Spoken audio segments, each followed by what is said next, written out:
हम BPCG 173 का block 1 पढ़ेंगे। इसमें 4 ब्लॉक है और 12 यूनिट्स हैं। फर्स्ट ये स्वास्थ्य और कल्याण के लिए मनोविज्ञान है। पहला स्वास्थ्य एवं कल्याण का परिचय।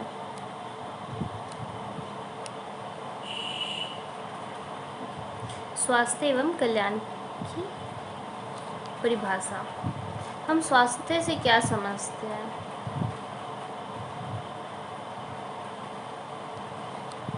और स्वास्थ्य पर जनसाधारण लोग क्या सोचते हैं और समझते हैं, इसे समझने के लिए कुछ अध्ययन किया गया था, कुछ रिसर्च किया गया था। बॉमन 1961 द्वारा किया गया एक रिसर्च, उसने लोगों को यह समझाने के लिए कहा कि उनके लिए स्वस्थ होना क्या है और स्वस्थ का मतलब क्या है। तो लोगों ने 3 अवधारणाएं दी। पहला, स्वास्थ्य का अर्थ है कल्याण या सामान्य भाव। दूसरा, स्वास्थ्य की पहचान है रोग के लक्षणों के अभाव। और तीसरा, उन्होंने कहा कि स्वास्थ्य में देखा जा सकता है कि चीज़ें जो हैं, शारीरिक रूप से इंसान स्वस्थ होता है तो जो काम कर सकता है उस चीज़ को माना, यानी कि शारीरिक रूप से स्वस्थ रहना। फिर लेपर्सन के अनुसार स्वास्थ्य के लिए 3 घटक है: भावना, लक्षण, अभिविन्यास और प्रदर्शन। इसी तरह बेनामिनी, लेवेंथल और 2003 में इन्होंने एक अध्ययन किया जिसमें 500 बुजुर्ग लोगों को इन्होंने प्रतिभागियों को शामिल किया। इनके अध्ययन में इन्होंने पाया कि बुजुर्गों का और युवाओं का जो प्रतिभागी थी, जबकि उन्होंने पाया कि पुराने प्रतिभागियों के लिए संदर्भ का दायरा स्वास्थ्य समस्याओं की अनुपस्थिति या उपस्थिति था, जबकि युवा प्रतिभागियों के लिए स्वास्थ्य व्यवहार, स्वास्थ्य को बढ़ावा देने वाला व्यवहार संदर्भ का दायरा था। ये अध्ययन बताते हैं कि स्वास्थ्य का अर्थ बहुत व्यक्तिपरक है, यानी सबका अपना अपना निजी मामला, जैसे किसी के लिए स्वास्थ्य कुछ हो जाता है, किसी के लिए कुछ हो जाता है, और यह सामाजिक कारकों के साथ बदलता रहता है, जैसे एज बढ़ते रहता है। स्वास्थ्य हेल्थ शब्द से प्राप्त किया, जो कि इंग्लिश का बहुत ही पुराना शब्द है। इसका अर्थ होता है पूरे होने की अवस्था, पूर्ण अवस्था को। पिंडर 5वीं शताब्दी ईसा पूर्व के रूप में परिभाषित अंगों के सामंजस्य कामकाज। यह परिभाषा मुख्यतः स्वास्थ्य के शारीरिक पहलू पर ध्यान केंद्रित करती है, जिसमें शारीरिक अंगों के कामकाज के साथ साथ दर्द और आराम का अनुभव भी सम्मिलित होता है।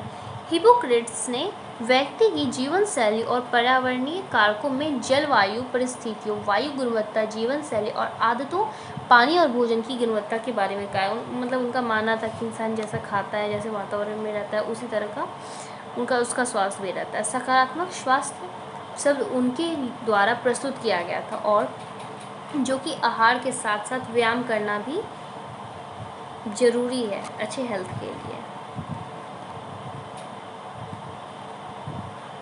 फिर 1946 में WHO का संविधान के अनुसार स्वास्थ्य पूर्ण शारीरिक, मानसिक और सामाजिक भलाई की स्थिति और रोग या दुर्बलता की अनुपस्थिति को कम नहीं करता है। बाद में इन्होंने फिर से बताया, इन्होंने परिभाषा दिया है कि 1998 के संविधान में विश्व स्वास्थ्य संगठन ने फिर से अपनी परिभाषा और स्वास्थ्य को संपूर्ण परिभाषित शारीरिक, मानसिक, आध्यात्मिक और सामाजिक भलाई की एक गतिशील स्थिति के रूप में, न केवल बल्कि अनुपस्थिति के रूप में संशोधित किया। WHO के द्वारा दिए गए परिभाषाओं में कुछ बिंदु दिए गए हैं। स्वास्थ्य बीमारी या लक्षणों की अनुपस्थिति के बराबर नहीं है। स्वास्थ्य प्रकृति में गतिशील है, यानी उतार चढ़ाव होते रहता है। न केवल आपकी शारीरिक कल्याण बल्कि आपका मानसिक, सामाजिक और आध्यात्मिक भलाई भी उतना ही महत्वपूर्ण है। और चौथा इनका था, हमारा स्वास्थ्य 4 आयामों का आयोजन है: शारीरिक, मानसिक, सामाजिक और आध्यात्मिक। ये 4 वर्ड हमेशा बार बार क्यों आ रहा है, शारीरिक, सामाजिक और आध्यात्मिक? क्योंकि इंसान जब भी बीमार होता है तो इन 4 क्राइटेरिया में उसका जो बिहेवियर है वो चेंज दिखता है। जैसे फिजिकली वो वीक होता है, जैसे मान लो किसी को फीवर है, ठीक है, मुझे बहुत तेज फीवर है, मुझे सर दर्द भी है, ठीक है, तो मैं क्या शरीर से वीक हो गई हूँ, है ना। फीवर जो है मेरा तापमान शरीर का कोई दूसरे आदमी को पता चल रहा है कि हाँ बहुत ज़्यादा फीवर है, आँखें लाल है। और मानसिक यानी मेंटली मैं बहुत लो फील कर रही हूँ, लॉनली फील कर रही हूँ, है ना। और सामाजिक यानी मैं लोग से भी कम बातचीत कर रही हूँ, मिल नहीं रही है 2-4 दिनों से, तो सामाजिक संपर्क भी हमारा उसे असर कर रहा है। और आध्यात्मिक अब जाहिर सी बात है, इंसान इतना बीमार है तो फिर वो पढ़ाई लिखाई में तो मन नहीं लगेगा उसका, स्कूल कॉलेज तो सब बंद चलेगा। तो इसलिए चारों जगह पे देखा जाता है कि क्या असर कर रहा है आपके बिहेवियर का जब आप बीमार हो तो।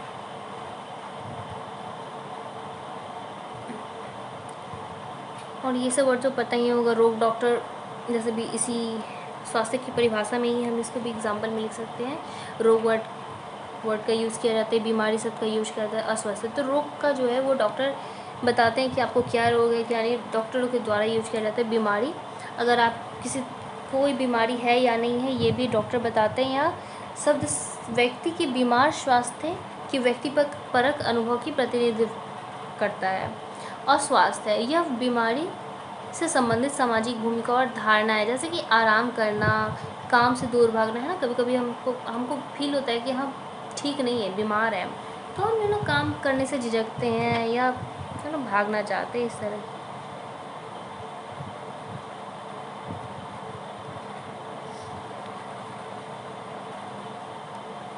स्वास्थ्य पर पार सांस्कृतिक परिप्रेक्ष्य, जिस तरह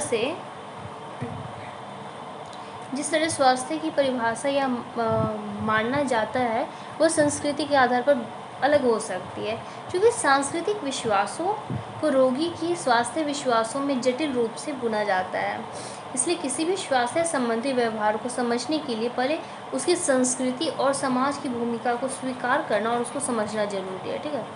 जैसे कि भारत में हम कर्म को बहुत मानते हैं, कर्म शब्द का हम यूज करते हैं ना, कि जैसी करनी वैसी भरनी, जैसा कर्म करोगे वैसा फल पाओगे। और कुछ कहावतें भी हैं, बोया पेड़ बबूल का तो आम कहाँ से पाए, है ना।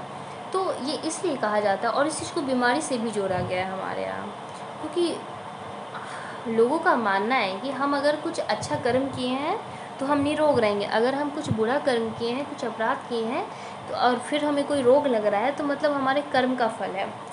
और अगर इस कर्म का नहीं किसी को मिलता है तो हम लोग कह देते हैं कि पूर्व जन्म में कोई अपराध किया होगा, कोई तो ऐसा घटिया काम किया होगा तभी इसको इतना बड़ा रोग हो गया। और ये सब अधिकतर कुछ बड़ी बीमारियों के लिए यूज किया जाता है, जैसे एड्स हो गया, हार्ट पेशेंट हो गया, कैंसर हो गया, कोई जानलेवा बीमारी, या फिर मानसिक रोग के लिए लोगों को कर्म का नाम दे दिया जाता है, ठीक है। इसका हमारे जीवन पे और हमारी हेल्थ पे भी बहुत ज़्यादा असर पड़ता है, क्योंकि इसकी अवधारणा सांस्कृतिक अंतर हो सकता है। ये उदाहरण बताती है कि सांस्कृतिक धारणाएं स्वास्थ्य की हमारी धारणा को काफ़ी प्रभावित करती है। और फिर आता है पश्चिमी परिप्रेक्ष्य। तो संस्कृति कभी स्थिर नहीं रहती है ना, यह समय के साथ बदलती रहती है। इसलिए समय के साथ स्वास्थ्य में विशेष मतलब जैसे कि उदाहरण के लिए प्राचीन यूनानी संस्कृति एक पश्चिमी सभ्यता है ना, हमारे स्वास्थ्य के 4 भाव है, रक्त, पीला पित्त, काला पित्त और कफ, है ना। हिपोक्रेट्स प्राचीन यूनानी थे, सभ्यता के सिद्धांत विद्वानों में से एक बहुत बड़े विद्वान थे। इनका मानना था कि कैसे मन, शरीर और आत्मा परस्पर जुड़े हुए और हमारे स्वास्थ्य को बनाए रखने के लिए मिलकर काम करते हैं ना।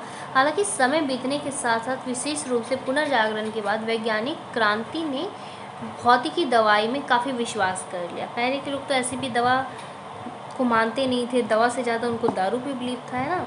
वो डॉक्टर को मानते नहीं थे, घिसी पिटी कुछ औषधियों से ही काम चला लिया करते थे। हाँ, कुछ औषधियाँ कारगर थी लेकिन कुछ नहीं थी, कुछ हानिकारक भी थी।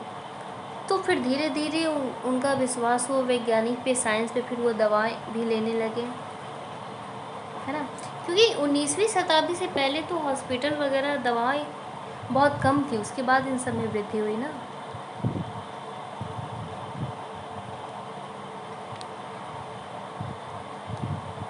स्वास्थ्य का पूर्वी मॉडल, पूर्वी परिप्रेक्ष्य स्वास्थ्य और इससे संबंधित मुद्दों पर भारत और चीन जैसे पूर्वी सभ्यता के दृष्टिकोण को बतलाया गया है। सभी पूर्वी सभ्यता का मूल आधार यह है कि स्वास्थ्य केवल बीमारी या उसके लक्षणों की अनुपस्थिति से अधिक है। यदि आप स्वस्थ हैं तो आप खुश रहेंगे, आप कल्याण रहेंगे, आप जीवन से संतुष्ट रहेंगे। वहीं आप अगर स्वस्थ नहीं हैं, आप बीमार हैं, तो आपको लगेगा क्या ज़िंदगी है यार, मतलब इतनी सारी बीमारी, ये करना, ये बहुत टेंशन में इंसान हो जाता है ना। इस प्रकार आप समग्र के रूप में कार्य करने में सक्षम होंगे। इसलिए यह सुझाव दिया जाता है कि स्वास्थ्य की WHO परिभाषा पूर्वी दृष्टिकोण का अधिक समर्थन करती है। पश्चिमी दृष्टिकोण में विपरीत है। वो सभी पूर्वी सभ्यता मुख्य रूप से स्वास्थ्य को समग्र रूप से देखती है और भागों में नहीं, अलग अलग नहीं बांटती है, उसको समग्र रूप में देखती है। स्वास्थ्य को पूर्ण साधन के रूप में देखने से स्वास्थ्य भौतिक, सामाजिक, मानसिक और आध्यात्मिक जैसे कई अंतर संबंधित घटकों से बना है और उनमें से कोई भी असंतुष्ट स्वास्थ्य को रोग या बीमारी के रूप में प्रकट करता है। समग्र मॉडल के अनुसार बीमारी का कारण बाहर नहीं होता है, हमारे शरीर के अंदर ही होता है ना। शारीरिक, मानसिक, सामाजिक और आध्यात्मिक घटनों के बीच में ही इनका सामंजस्य होता है। स्वास्थ्य का भारतीय परिप्रेक्ष्य। तो संस्कृति भारतीय जीवन में एक महत्वपूर्ण भूमिका निभाता है। स्वास्थ्य पर पारंपरिक भारतीय दृश्य को समझने के लिए महत्वपूर्ण है। स्वास्थ्य के लिए संस्कृत शब्द स्वस्था शब्द का यूज किया जाता है। आंतरिक स्व का मतलब होता है और स्थ का मतलब होता है सचेत, यानी आंतरिक रूप से सचेत होना कि हमारे अंदर क्या चल रहा है, हम कैसे हैं कैसे नहीं है।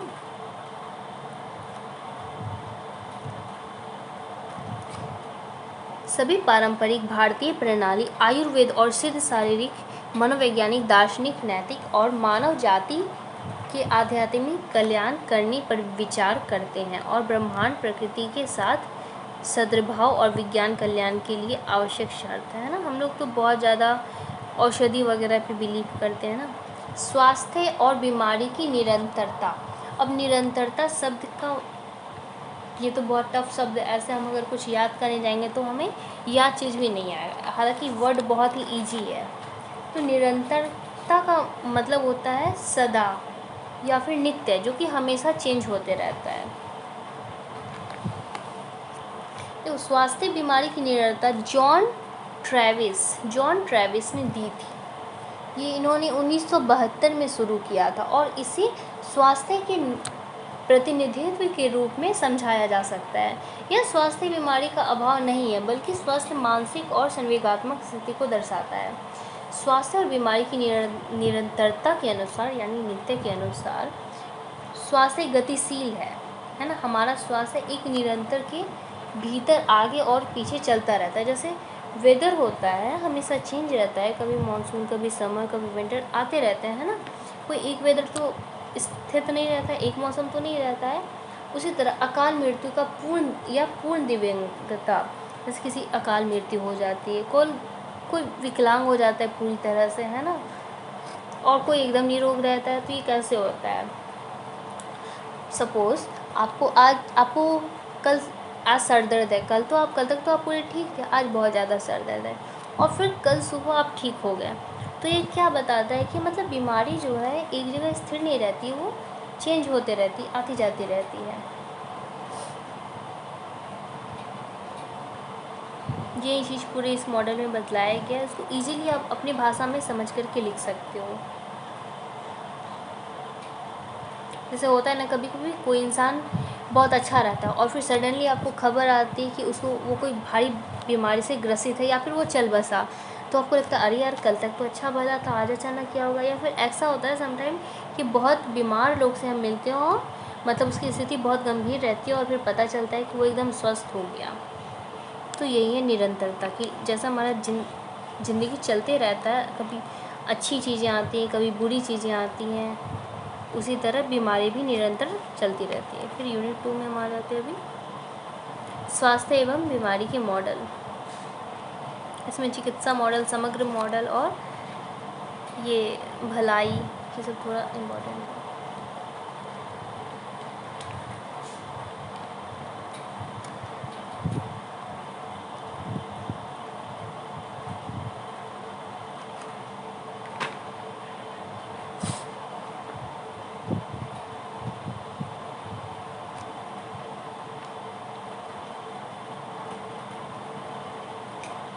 स्वास्थ्य और बीमारी का चिकित्सा मॉडल। अस्पताल सब सुनते हैं, हमारे दिमाग में क्या आता है कि सफ़ेद कोट में कोई डॉक्टर होगा, बहुत सारे doctor, air machine, X ray machine, लोगों की भीड़ होगी, दवाओं का स्मेल होगा, है ना, बहुत सारे मरीज होंगे पर जो हमारे दादा परदादा थे उनके दिमाग में ये शब्द नहीं आता था, है ना, बीमारी, अस्पताल, ये सब शब्द नहीं आता था, क्योंकि 19वीं शताब्दी के बाद से ये सब चीज़ें गति पकड़ी हैं, पहले ये सब नहीं होता था। ठीक है, तो चिकित्सा का सबकी नज़र में अलग अलग ख्याल है। जैसे हम किसी बॉक्स को रखते हैं या फिर हम बहुत सारे मिरर में देखते हैं खुद को, हम किसी में पतले दिखते हैं, किसी में जैसे हम वैसे दिखते हैं, किसी में हेल्दी दिखते हैं, है ना, किसी में लगता है कि नहीं मेरा फेस तो ऐसा था ऐसा, किसी में नाटे दिखते हैं, कैमरे में भी आप लिख सकते हो, किसी में आप ज़्यादा अच्छे दिखते हो, किसी में थोड़े कम दिखते हो, किसी में ब्लैक एंड वाइट होता है ना। तो उसी तरह बीमारी भी होता है कि हर एंगल से वो अलग दिखता है हमको। तो चिकित्सा मॉडल में वही चीज़ बतलाया गया है पूरा। इसमें कुछ इंपॉर्टेंट बिंदु भी दिए गए, जैसे रोग का कारण। तो रोग का कारण क्या है? यह मॉडल स्वास्थ्य को बीमारी और लक्षणों की अनुपस्थिति की स्थिर स्थिति के बराबर मानता है। इस मॉडल के अनुसार एक बीमारी का मूल कारण हमेशा कुछ बाहरी रोगजनक जैसे एजेंट होते हैं, जैसे वायरस हो गया, बैक्टीरिया हो गया, किसी को कोल्ड फ्लू कैसे होता है तो बाहर के बैक्टीरिया हमारे शरीर में प्रवेश कर रहे उससे होता है। इसके अलावा भी यह किसी बीमारी में संवेगात्मक और मनोवैज्ञानिक कारकों को किसी भी भूमिका से इनकार करता है। फिर दूसरा आता है बीमारी के लिए उत्तरदायी। तो इसका कारण कौन है, उत्तरदायी कौन है? तो यह मॉडल मानता है कि बीमारी का कारण व्यक्ति पर निर्भर नहीं है। इस कारण से व्यक्तियों को उनकी बीमारी के लिए उत्तरदायी नहीं माना जा सकता है। रोगी को केवल किसी बाहरी कारक या आंतरिक असमानताओं का पीड़ित माना जाता है ना, कि रोगी उसके लिए जिम्मेदार नहीं है। कुछ कीटाणु जीवाणु का भी हाथ होता है। फिर उपचार आता है। चूँकि चिकित्सा मॉडल का ध्यान हमेशा जैविक या भौतिक पहलू होता है, इसलिए उपचार भी केवल मानव शरीर के रूप में, और इसका उपचार जो होता है ना थोड़ा खर्चीला होता है।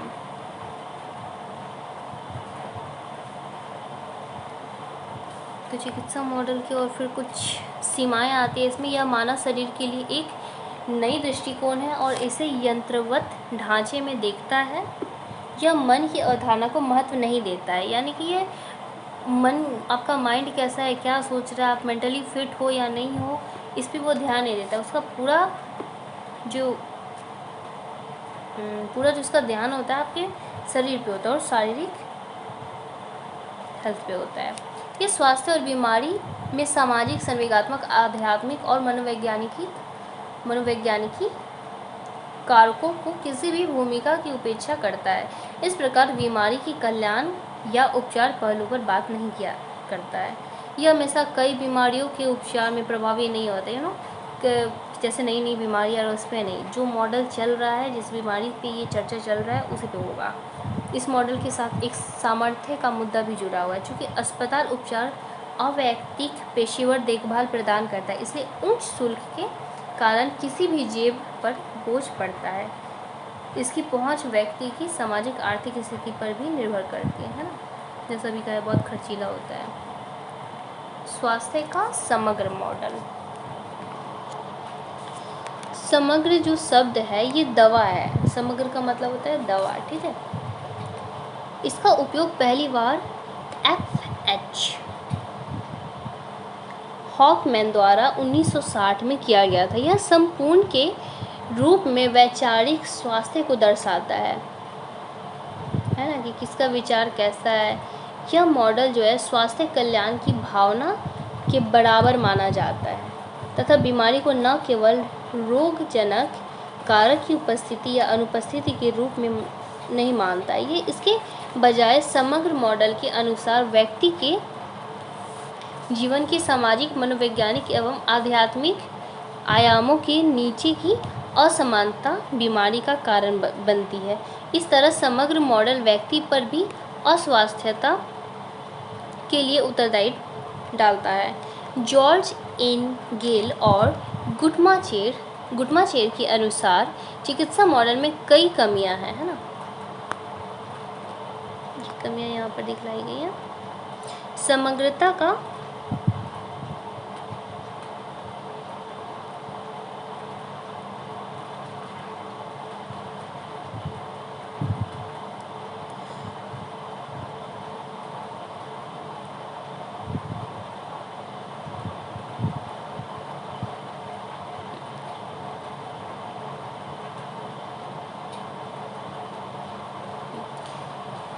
यह हमेशा कई बीमारियों के उपचार में प्रभावी नहीं होता है ना। विशेष रूप से किसी भी मनोदैहिक रोग, पुरानी और जीवन शैली से संबंधित रोग, है ना, यह मन की अवधारणा को महत्व नहीं देता। इसके लिए शरीर का स्वस्थ रहना ज़्यादा जरूरी है। यह स्वास्थ्य और बीमारी में सामाजिक, संवेगात्मक, आध्यात्मिक और मनोवैज्ञानिक कारकों किसी भी भूमिका की उपेक्षा करता है। इस प्रकार बीमारी की कल्याण या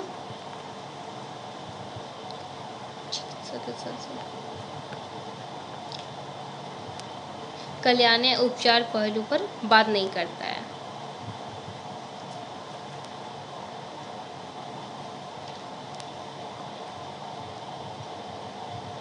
और इस समग्र मॉडल के विषय में निम्नलिखित बिंदुओं का निष्कर्ष निकाल सकते हैं। समग्र का तात्पर्य होता है स्वास्थ्य और बीमारी के पूर्ण और व्यापक विश्लेषण से है। हमें कई परिप्रेक्ष्य से स्वास्थ्य को समझने की आवश्यकता है, क्योंकि बीमारी का कोई एक कारण नहीं होता है ना। जैसा भी मिरर वाला बताया गया कि किसी मिरर में हमारी हाइट कम दिखती है, किसी मिरर में हम बहुत ज़्यादा स्लिम दिखते हैं, तो उसी तरह से बीमारी हर तरीके से अलग दिखता है।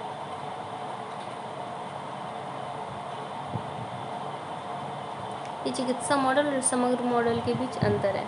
तो चिकित्सा मॉडल का पहले देख लेते हैं। यह स्वास्थ्य है, तो स्वास्थ्य में रोग की अनुपस्थिति होती है। रोगजनक कारक जैसे कि एक रासायनिक उत्तेजक या बैक्टीरिया या सेलुलर असमानताएं और विशेष लक्षणों द्वारा पहचाना जा सकता है। तो समग्र मॉडल में स्वास्थ्य का मतलब होता है कल्याण की भावना, और रोग का मतलब होता है व्यक्ति और उसके पर्यावरण या एक विघटन। सामाजिक, मनोवैज्ञानिक और आध्यात्मिक आयाम के बीच अंतर क्या है ना। फिर स्वास्थ्य और लाभ देखते हैं हम। चिकित्सा मॉडल का स्वास्थ्य और लाभ है शारीरिक लक्षणों का उपचार, वहीं समग्र मॉडल में आता है स्वास्थ्य लाभ को बुनियादी आयामों का पुनर्गठन चाहिए। रोगी की भूमिका चिकित्सा मॉडल के हिसाब से रोगी को चिकित्सक के साथ सहयोग करना चाहिए और निर्देशों का पालन करना चाहिए। वहीं समग्र मॉडल के अनुसार व्यक्तिगत रोगी अनिवार्य रूप से एक बीमारी कारण के परिणाम के लिए जिम्मेदार है। जैव मनोसामाजिक मॉडल। जॉर्ज एंगेल ने चिकित्सा मॉडल की आलोचना करते हुए स्वास्थ्य और बीमारी के एक नए मॉडल की आवश्यकता की समर्थन करते हुए शोध पत्रों की एक श्रृंखला उन्होंने प्रस्ताव दिया कि मौजूदा जैव चिकित्सा मॉडल पर्याप्त नहीं है। ठीक है, रोग के निर्धारकों को समझने और तर्कसंगत उपचार और उन्हें स्वास्थ्य देखभाल के तरीकों पर पहुंचने के लिए और एक आधार प्रदान करने के लिए एक चिकित्सा मॉडल को रोगी को ध्यान में रखना चाहिए। वो सामाजिक संदर्भ जिसमें वह रहता है,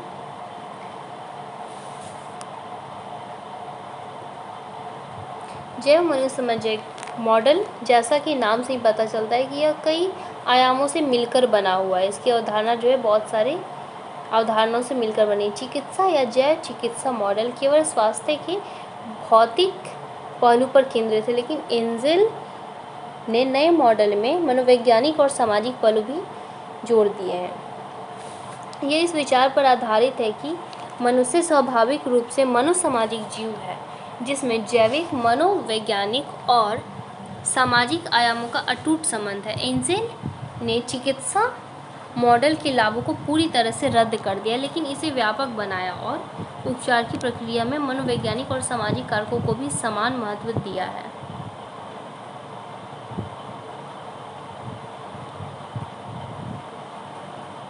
हाँ, यह मॉडल बताता है कि शारीरिक असमानताएं रोगाणु और विषाणु के अलावा हमारे व्यवहार, विचार और भावनाएं भी हमारी शारीरिक स्थिति को प्रभावित करती है।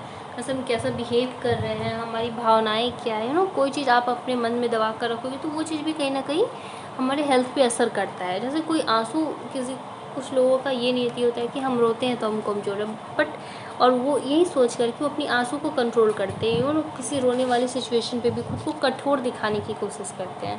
तो ऐसा टोटली गलत है, क्योंकि वो नेचुरली वो आंसू आ रहा है तो मतलब उसको बहने दो। नहीं बहने दोगे तो जुकाम होगा, सर दर्द होगा, सर में भारीपन, ऐसा हम सब महसूस करते हैं।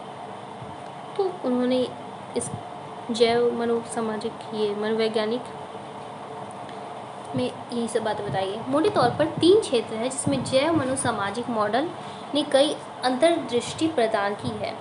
पहला है, रोगी का व्यक्तिपरक अनुभव भी उतना ही महत्वपूर्ण है जितना कि उद्देश्य जैव चिकित्सा आंकड़ा गिनती। दूसरा, एक व्यापक कारण हमारे स्वास्थ्य और बीमारी की पूर्ण और गहरी समझ दे सकता है। तीसरा आता है, रोगी को उपचार के निष्कर्षीय पर्याप्त के रूप में नहीं माना जाना चाहिए, उन्हें नैदानिक प्रक्रिया में अधिक अधिकार दिया जाना चाहिए। इस मॉडल का मुख्य लाभ यह है कि अनुसंधान और प्रौद्योगिकी के विकास में अग्रणी है। यह निदान और विभिन्न बीमारियों के प्रभावी उपचार में भी योगदान देता है। स्वास्थ्य का सामाजिक मॉडल।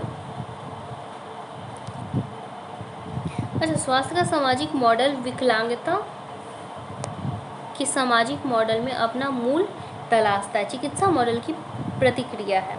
इस मॉडल में विभिन्न कारकों को स्वास्थ्य में महत्वपूर्ण भूमिका निभाते हैं, जैसे कि सामाजिक, राजनीतिक, आर्थिक, सांस्कृतिक और यहाँ तक कि पर्यावरण पर भी विचार किया जाता है। उदाहरण ले लेते हैं, जैसे पर्यावरण क्यों, संस्कृति क्यों। जैसे पर्यावरण हमारा, जैसे पॉल्यूशन को ले लेते हैं, हम कहीं बाहर जा रहे हैं, धूल मिट्टी पॉल्यूशन ज़्यादा है तो हमारा सर दर्द होता है, कभी हमको फ्लू भी हो जाता है ना। भीड़ भाड़ वाली जगह में जाओगे, ज़्यादा पॉल्यूशन वाली जगह में जाओगे तो बीमार, फिर उल्टी जैसा मन करता है। तो हम कहीं ना कहीं बाहर की चीज़ें भी, पॉल्यूशन सब, ये पर्यावरण भी हमारे स्वास्थ्य पे असर करता है। अब राजनीतिक, तो राजनीति का कैसे, तो राजनीतिक का उदाहरण ले सकते हो। जैसे कहीं मारपीट, दंगा फसाद चल रहा है ना, किसी एक नेता दूसरे नेता पे आरोप लगा रहा है, उस बीच में जनता पिस रही है ना, जनता को नुकसान सहना पड़ रहा है, तो इस चीज़ का भी हमारे हेल्थ पे असर करता है। इस मॉडल की भी कुछ मुख्य विशेषताएं हैं।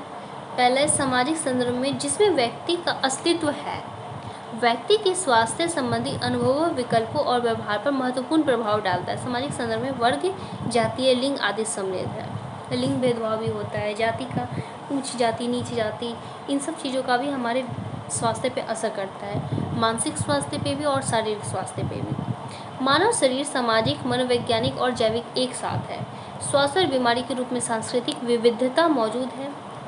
स्वास्थ्य और स्वास्थ्य के सामाजिक निर्धारक राजनीतिक निर्णयों द्वारा प्रभावित होते हैं, वगैरह वगैरह। भलाई की संकल्पना। अच्छा, भलाई वर्ड को इजीली ले लेते हैं। जैसे कि भलाई का मतलब हो गया, जैसे कर भला तो हो भला। जैसे हम किसी का अच्छा करते हैं, हम, हमारा मूड कैसा भी हो, हम किसी का जब भला करते हैं, किसी को, किसी की हेल्प कर देते हैं तो हमें अच्छा महसूस होता है, हम खुश महसूस करते हैं, है ना। तो भलाई की वही मानना परिभाषा है। सीन और जॉनसन ने कहा कि भलाई एक व्यक्ति के अपने ही चयनित मानदंड से मेल करने के लिए जीवन की गुणवत्ता के लिए एक वैश्विक आकलन है। सा और मार्क्स ने समझाया कि भलाई सिर्फ खुशी से बढ़कर है, यानी संतुष्ट होना, आत्मसंतुष्टि और खुश अनुभव करने के साथ साथ भलाई का अर्थ एक व्यक्ति के रूप में विकसित होना और पूरा होना और समुदाय में योगदान देना। जैसे हम किसी की हेल्प कर देते हैं छोटी मोटी, तो हमको क्या है, आंतरिक रूप से हमारे मन को बहुत अच्छा फील होता है, लाइट फील होता है छोटी सी मदद करने पे। लगता है कि आज हमने बहुत बड़ा काम कर दिया है, तो उसी चीज़ को बताया गया है। भलाई 2 प्रकार के होते हैं। पहला व्यक्तिपरक भलाई और दूसरा उद्देश्यपूर्ण भलाई। व्यक्तिपरक भलाई को आत्म भलाई भी कहते हैं। यह किसी का वह भाग है जो व्यक्ति के द्वारा भलाई के 3 पहलुओं में विषय में सीधे पूछकर ही मापा जा सकता है। मूल्यांकन भलाई, सुख विषयक भलाई, सकारात्मक श्रेणी जैसे खुशी, दुख आदि, और यूडेमोनिक भलाई, जीवन का उद्देश्य और अर्थ से सम्मिलित है। और आता है दूसरा उद्देश्यपूर्ण भलाई। तो इस प्रकार की भलाई अर्थशास्त्र में संकाय में है। इसे आत्म रिपोर्ट के साथ साथ मृत्यु दर, जीवन प्रत्याशा और आदि जैसे उद्देश्य उपायों का अध्ययन करके मापा जा सकता है। यह भली भांति उपाय है कि क्या लोगों की बुनियादी मानवीय आवश्यकता और अधिकार है, जैसे कि शिक्षा, भोजन, पानी और स्वास्थ्य सुविधाएं, इन सबको भी मध्य रखा जाता है भलाई के मामले में। भलाई की संवेगात्मक भलाई, शारीरिक भलाई, सामाजिक भलाई, किसी समाज में हम कोई सेवा करके भलाई कर सकते हैं, कार्यस्थल भलाई, है ना, किसी का काम करके, छोटा मोटा हेल्प करके, सामाजिक भलाई, ऐसी श्रेणियाँ आती है। संवेगात्मक भलाई हो गया, शारीरिक भलाई हो गया, सामाजिक भलाई, कार्यस्थल भलाई, शरीर से किसी का हेल्प करती है, किसी को कोई जैसे कंफ्यूज है दोस्त विचार में कि ये वाला ऑप्शन सही है ये वाला, उसमें छोटी सी अपनी हेल्प कर दी तो उससे भी वो इंसान खुश हो जाता है, तो हमें संतुष्टि महसूस होती है। तो ये था ब्लॉक 1 कंप्लीट हो गया हमारा समग्र मॉडल। कुछ आंसर है? नेक्स्ट हम ब्लॉक 2 पढ़ेंगे। Thank you.